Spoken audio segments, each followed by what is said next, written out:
Pada kali ini, kami akan membawakan topik mengenai administrasi tabungan serta memberikan tutorial dalam membuka rekening secara digital melalui rekening Bank Jago.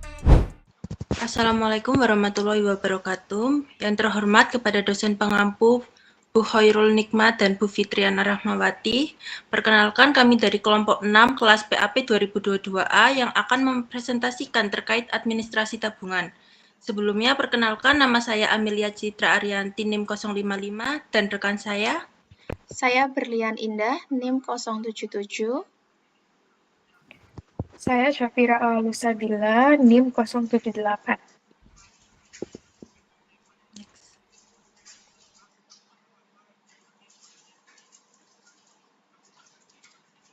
Baik, untuk materi kita diawali dengan pengertian tabungan yang dari menurut Otoritas Jasa Keuangan atau OJK, tabungan ini merupakan simpanan dana di bank yang penarikannya hanya dapat dilakukan menurut syarat tertentu.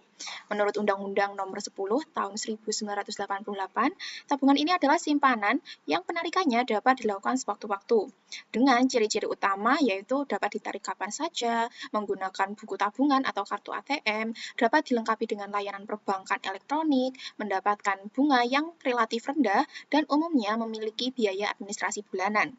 Skip. Next. Nah, berikut merupakan perbedaan dari tabungan, deposito, dan giro. Dari jangka waktu saja, dari tabungan ini fleksibel atau tanpa adanya jatuh tempo, sedangkan dari deposito itu tetap atau berjangka atau yang ditentukan gitu, 1 sampai 24 bulan, dan giro yang fleksibel. Untuk menarikannya, tabungan ini bisa sewaktu-waktu, bisa via ATM atau teller. Kalau deposito itu setelah jatuh tempo atau denda jika early withdrawal. Dan giro melalui cek atau biliet giro. Sedangkan dari bunga, tabungan ini relatif rendah, sedangkan deposito lebih tinggi dan giro sangat rendah atau bahkan nihil atau tidak ada bunga sama sekali. Untuk tujuannya, tabungan ini untuk kebutuhan sehari-hari dan dana darurat, sedangkan deposito bisa menjadi investasi jangka panjang dan giro sebagai transaksi bisnis dan operasional. Next. Nah, tujuannya sendiri, tujuan dari bank ini yaitu dari keamanan. Dana bisa terlindungi dari pencurian atau kehilangan sehingga bank ini cocok untuk teman-teman yang ingin menabung tanpa khawatir uang akan hilang atau akan mengurang. Yang kedua yaitu kemudahan transaksi. Jadi bisa melalui ATM, transfer, dan pembayaran apabila ingin menarik uang dari bank. Dan yang ketiga yaitu akumulasi dana. Karena adanya bunga yang walaupun relatif kecil, namun dapat membantu pertumbuhan dana. Yang terakhir yaitu legalitas. Transaksi juga tercatat rapi untuk keperluan administrasi, karena setiap transaksi yang keluar atau yang masuk akan secara otomatis tercatat pada bank. Next. Nah, manfaat dari menabung di bank yang pertama yaitu dukungan untuk layanan keuangan lain seperti persyaratan kredit, memudahkan akses ke produk investasi lain seperti reksadana, deposito, atau saham, dan mendukung transaksi luar negeri dan pembayaran mata uang asing.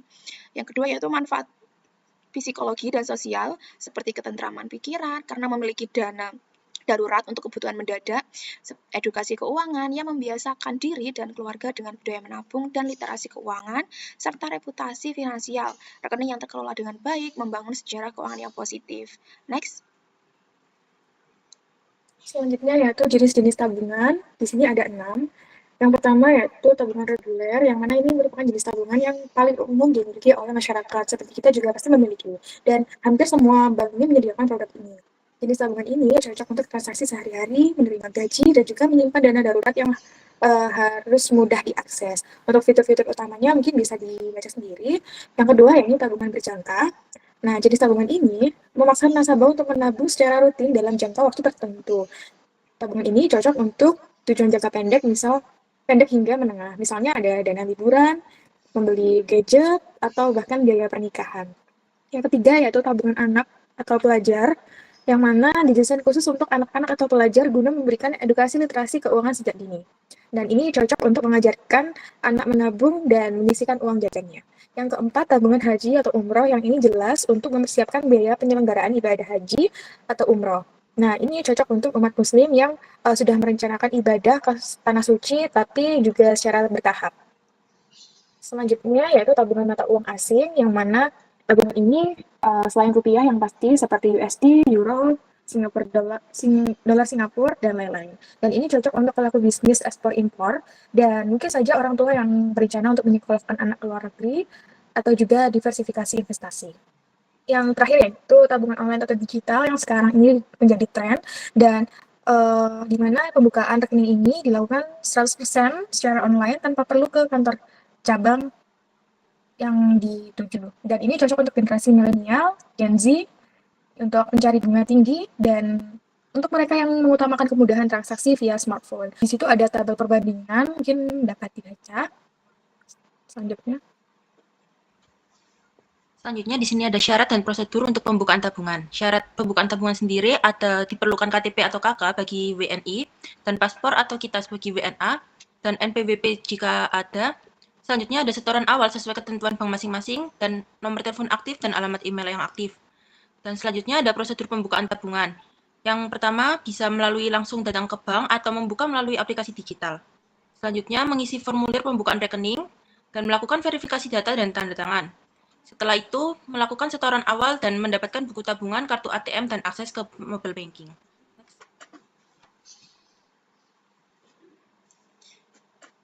Baik, selanjutnya yaitu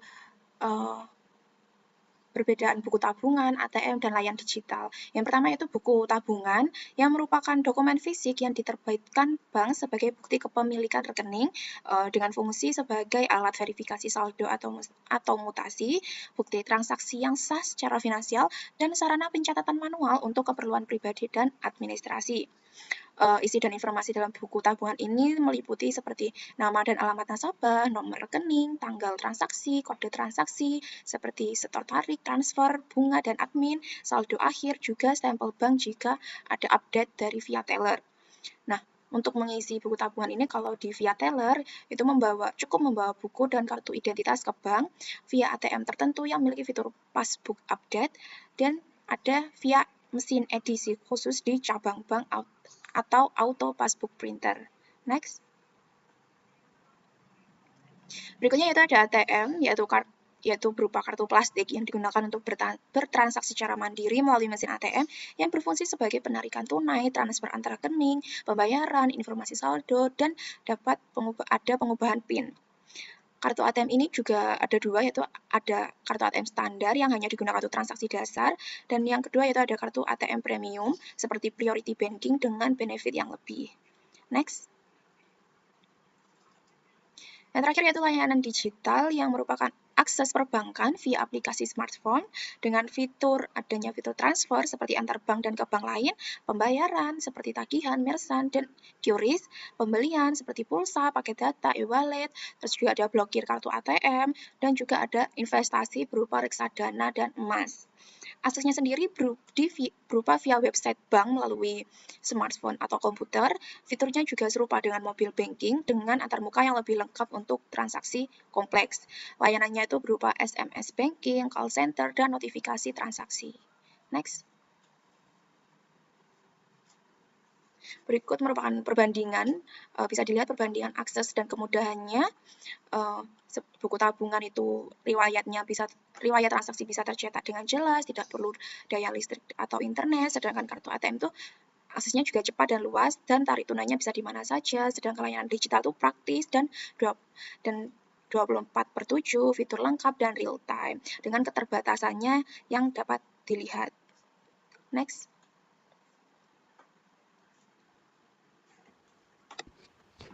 Selanjutnya di sini ada bunga tabungan dan cara perhitungannya. Yaitu di sini ada 3 jenis bunga tabungan. Yang pertama adalah bunga flat. Bunga flat adalah sistem di mana bunga dihitung dari pokok pinjaman awal sehingga jumlah bunga selalu sama setiap bulannya. Yang kedua ada bunga progresif. Bunga progresif dihitung dari sisa pinjaman, jadi bunganya akan semakin kecil seiring berkurangnya saldo pinjaman. Sementara yang terakhir ada bunga saldo harian, adalah bunga yang dihitung berdasarkan saldo yang tersisa setiap hari, sehingga besar kecilnya bunga mengikuti perubahan saldo harian dalam rekening. Berikut ini adalah rumus perhitungan bunga. Bunga sendiri adalah saldo dikali suku bunga dikali jumlah hari dibagi dengan 360 hari dalam per tahunnya. Contoh simulasi perhitungannya diketahui ada saldo sekitar 5 juta dan bunga 1,75% per tahun. Yang ditanyakan adalah bunga dalam sebulan. Jawabannya adalah 5 juta dikali 1,75% dikali 30 hari dibagi 360 hari, yaitu sebesar 7.191 setiap bulannya. Selanjutnya adalah biaya dalam tabungan.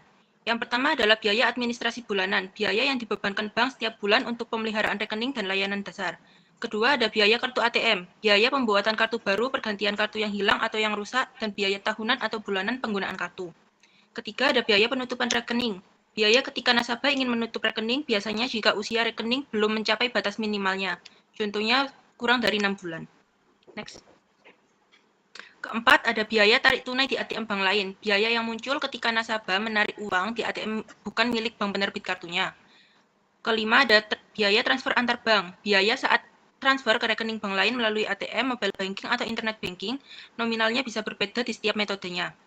Yang terakhir ada biaya remittance atau kirim uang internasional, biaya pengiriman dana ke luar negeri termasuk biaya pengirim dan biaya yang dikenakan bank penerima di negara tujuannya.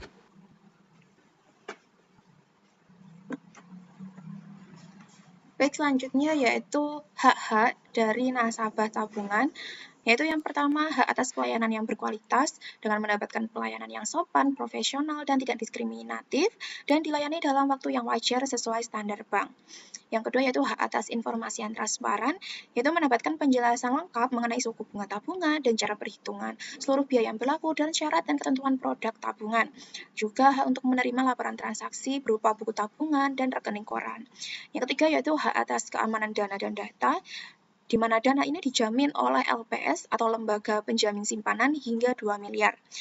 Data pribadi juga dilindungi sesuai Undang-Undang Perlindungan Data Pribadi dan sistem keamanan transaksi yang memadai. Next. Yang keempat yaitu hak untuk mengajukan keluhan, di mana nasabah dapat mengajukan komplain melalui berbagai channel seperti call center, branch, dan digital. Proses penyelesaian keluhan yang jelas dan tepat waktu, dan hak untuk mendapatkan tanggapan tertulis atas keluhan. Yang terakhir yaitu hak lainnya seperti mendapatkan alat transaksi seperti buku tabungan, kartu ATM, akses digital banking, dan akses layanan perbankan digital yang memadai, juga penutupan rekening kapan saja sesuai prosedur. Next. Berikutnya yaitu kewajiban nasabah tabungan. Yang pertama yaitu kewajiban administratif dengan mengisi formulir pembukaan rekening dengan data yang benar dan valid, melaporkan perubahan data pribadi, dan menyampaikan dokumen pendukung jika diperlukan. Yang kedua yaitu kewajiban dalam menjaga keamanan seperti menjaga kerahasiaan PIN ATM, password digital banking, ataupun OTP, tidak memberikan akses kepada pihak lain, dan menggunakan layanan digital dengan bijak dan aman. Yang ketiga yaitu kewajiban finansial berupa pemenuhan setoran awal dan minimum saldo apabila ada, membayar biaya-biaya yang telah disepakati, dan menjaga saldo rekening agar tidak minus. Next. Selanjutnya yaitu kewajiban operasional, yaitu seperti segera melaporkan jika buku tabungan hilang, kartu ATM hilang atau rusak, dan terjadi transaksi yang mencurigakan. Memverifikasi setiap transaksi yang dilakukan dan mematuhi syarat dan ketentuan yang berlaku. Yang terakhir yaitu kewajiban hukum, yaitu tidak menggunakan rekening untuk kegiatan ilegal, mematuhi peraturan perpajakan terkait bunga tabungan, dan bekerja sama dalam investigasi jika diperlukan. Next. Selanjutnya yaitu laporan rekening atau biasa dikenal dengan rekening koran, yakni merupakan ringkasan atau daftar rincian transaksi keuangan, baik uang masuk maupun uang keluar, pada suatu rekening nasabah dalam periode tertentu, yang mana rekening koran ini menampilkan lebih detail dan komprehensif seperti tanggal jam transaksi, nominal debit, uang keluar, dan nominal kredit, kemudian keterangan transaksi, dan saldo akhir setelah setiap transaksi. Nah, fungsi rekening koran itu sendiri yaitu yang pertama syarat pengajuan visa ke luar negeri. Nah, ini sebagai bukti bahwa seseorang yang datang ke luar negeri ini memiliki dana yang cukup untuk membiayai perjalanan dan tidak akan menjadi imigran gelap. Yang kedua, pengajuan pinjaman, yang mana bank juga perlu melihat kesehatan keuangan, apakah arus kasnya sudah stabil, dan rekening koran ini menjadi buktinya. Yang ketiga, audit keuangan perusahaan. Bagi pemilik koran digunakan untuk mencocokkan atau rekonsiliasi data keuangan internal perusahaan dengan data yang tercatat di bank. Yang keempat, bukti hukum. Jika terjadi perselisihan transfer, misal salah memasukkan nominal, rekening koran ini menjadi bukti legal yang kuat. Yang kelima yaitu ikut lelang proyek. Dalam lelang proyek pemerintah atau swasta, seringkali peserta diminta melampirkan bukti kemampuan finansial via rekening koran. Nah, bagaimana sih cara mendapatkan rekening koran itu sendiri? Yang pertama, datang ke cabang secara offline, dan yang kedua bisa online melalui e-statement. Selanjutnya, tips menjaga keamanan rekening. Yang pertama, jaga kerahasiaan data pribadi, yang mana kalau ada angka masuk di handphone, mohon untuk tidak disampaikan ke pihak asing, dan PIN ATM yang unik, jangan sampai menggunakan tanggal lahir atau angka berurutan. Dan tutup saat mengetik. Yang kedua, waspada kejahatan cyber. Hati-hati modus APK. Ketika jangan sembarangan mengklik link atau install aplikasi yang dikirim oleh orang tidak dikenal. Yang selanjutnya gunakan jaringan aman. Terus yang ketiga, aktifkan fitur keamanan bank. Hindari melakukan transaksi mobile banking menggunakan Wi-Fi publik, dan kalau bisa aktifkan seluruh notifikasi transaksi apabila ada uang masuk atau ada uang keluar. Nah, jika kartu ATM atau debit hilang, yaitu yang pertama pasti blokir kartu, yang kedua cek mutasi rekening, yang ketiga bos atau kehilangan, yang terakhir bisa datang ke cabang terdekat dan atau bisa menghubungi call center dari bank yang dimiliki. Peran bank dan regulasi terkait tabungan. Peran bank dalam ekosistem tabungan, secara mendasar, bank berfungsi sebagai lembaga kepercayaan, agent of trust. Dalam konteks tabungan, peran utamanya meliputi yang pertama lembaga intermediasi, yang mana atau sebagai perantara keuangan. Yang kedua, penyedia keamanan aset atau safekeeping. Yang kelima, fasilitator lalu lintas pembayaran. Yang keempat, perencanaan keuangan. Kemudian regulasi dan perlindungan terkait tabungan. Tabungan nasabah diatur dan dilindungi secara ketat oleh undang-undang dan lembaga negara. Yang pertama yaitu jaminan LPS, lembaga penjamin simpanan, yang mana jika bank bangkrut atau dicabut izin usahanya, uang nasabah itu akan tetap aman karena dijamin oleh LPS. Yang kedua, pengawasan OJK. Yang ketiga, pajak bunga tabungan. Yang keempat, rahasia bank. Yang kelima, prinsip KYC dan anti pencucian uang. Tips memilih tabungan yang tepat. Yang pertama, tentukan tujuan utamanya. Apakah untuk transaksi harian, atau untuk dana darurat, atau bahkan untuk bisnis. Yang kedua, perhatikan biaya administrasi dan juga bunga. Yang ketiga, bandingkan fitur digital. Apakah aplikasinya mudah dimengerti, kemudian apakah biasanya itu untuk bank digital lainnya tuh menawarkan kuota gratis antar bank. Yang keempat, cek syarat saldo mengendap dan penalti. Kemudian yang terakhir, keamanan dan reputasi. Pastikan bank yang terdaftar atau yang nasabah gunakan ini terdaftar di OJK dan juga dijamin oleh LPS. Jika memilih bank digital, pastikan juga bank tersebut memiliki fitur keamanan biometrik seperti sidik jari atau wajah untuk login dan transaksi. Selanjutnya di sini ada perbandingan tabungan dari beberapa bank. Di sini kami mengambil 3 contoh bank, yaitu Bank BTN, Bank BCA, dan Bank BSI. Yang pertama di sini ada dari segi setoran awal dan biaya admin. Dari Bank BTN, setoran awal tergantung produk dan ada produk dengan setoran dan saldo yang rendah. Ada produk gratis admin, contohnya produk tabunganku, dan ada produk yang berbayar, contohnya Prima dan Batara. Selanjutnya ada dari Bank BCA, untuk produk tertentu minimal sekitar 500.000 tergantung jenis tabungan yang diambil oleh nasabah. Biaya admin tergantung jenis produk yang diambil. Contohnya produk tahapan silver atau gold atau platinum biasanya sekitar 15.000 per bulan sampai dengan 20.000 per bulan. Jika produk tahapan ekspresi lebih murah. Selanjutnya ada Bank BSI, saldo setoran awal tergantung produk. Umumnya ada produk dengan saldo yang minimal rendah. Untuk beberapa produk dikenakan biaya admin sekitar 10.000 per bulan. Produk tertentu bisa gratis admin. Next. Selanjutnya di sini dari segi fitur e-banking dan limit transaksi. Dari Bank BTN umumnya dilengkapi ATM atau buku tabungan, biasa dan cocok untuk tabungan dasar atau pelajar.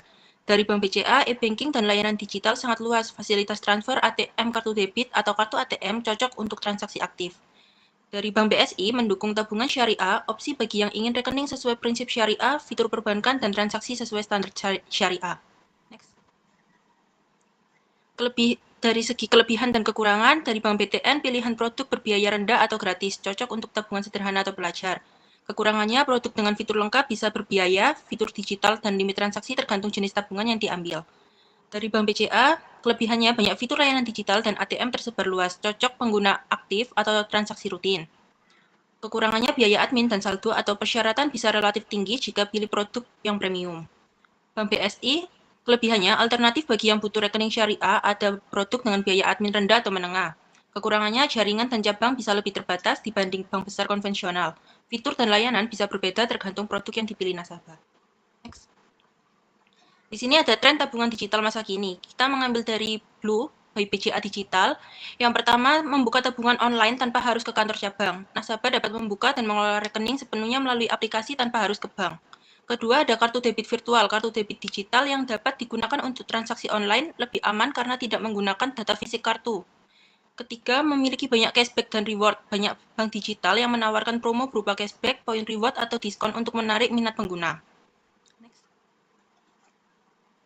Keempat, ada pembukaan rekening via EKYC. Proses verifikasi identitas dilakukan secara online melalui video call, foto KTP, atau teknologi face recognition.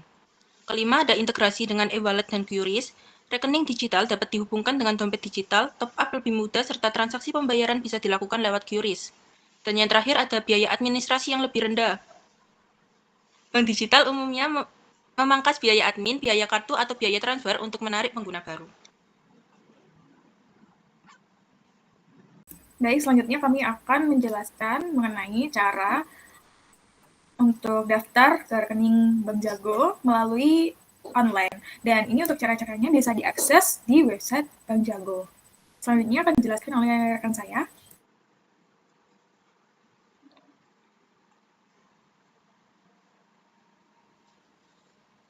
Baik, berikut ini adalah langkah-langkah untuk pembukaan rekening bank digital, yaitu Bank Jago. Yang pertama, mendownload aplikasi Bank Jago di App Store atau Play Store. Selanjutnya, membuka aplikasi Bank Jago tersebut.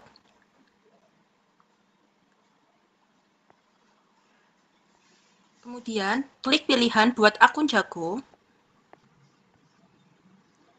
Selanjutnya, memasukkan email dan nomor ponsel yang aktif, serta kode referral jika ada, atau kode promo. Setelah pengisian email dan nomor ponsel, yaitu memasukkan foto KTP. Setelah mengupload foto KTP, melengkapi data pribadi. Setelah melengkapi data pribadi, ambil selfie sesuai ketentuan yang tersedia untuk verifikasi data. Setelah melakukan verifikasi data, akun Bank Jago sudah dapat digunakan.